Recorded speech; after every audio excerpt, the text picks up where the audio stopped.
কি এবার খুশি তো? তোমাকে আমি বলেছিলাম না যে ধৈর্য ধরো, সবকিছু ঠিক হয়ে যাবে। আসলে তুমি বলেই তো তোমার মা তোমার কথা শুনেছে, নয়তো আমি তো এতদিনও পারিনি আমার শাশুড়িকে ঠিক করতে। ধন্যবাদ তোমাকে। তুমি না থাকলে তো আমার সংসারটা আমি ভালো মতো করতেই পারতাম না। শোনো, অ্যাকশন। কি বলেছিলাম না যে সবকিছু ঠিক হয়ে যাবে? সংসার করতে হলে একটু ধৈর্য ধরতে হয়। ধন্যবাদ তোমাকে।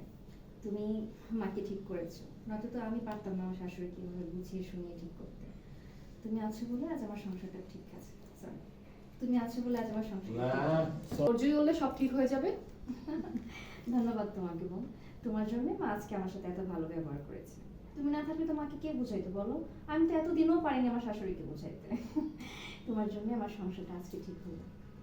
একটা কথা বলি তোমাকে, প্রত্যেকটা শাশুড়ি যদি তার বৌমাদেরকে নিজের মেয়ে মনে করতো, তাহলে কোনো শাশুড়ি হয়তো বা আমার মায়ের মতো তোমার সাথে এরকম বাজে আচরণ করতো না, বা তোমাদের মতো এরকম বোদের সাথে বাজে আচরণ করতো না।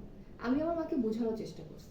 আমি যখন আমার মাকে সবকিছু বলছি, আমার নিজের অত্যাচারের কথা বলছি, তখন আমার মা রিয়েলাইজ করতে পারছে যে আমার মা তোমার সাথে কত বড় অন্যায় করতেছে। আমার শাশুড়ি যখন আমার শাশুড়ি যখন ভুল বুঝতেই পেরেছে, আমার শাশুড়ি মা এতদিনে তার নিজে ভুল বুঝতে পেরেছে, এটাই আমার জন্য অনেক। এরপর তো আর কিছু বলার থাকে না।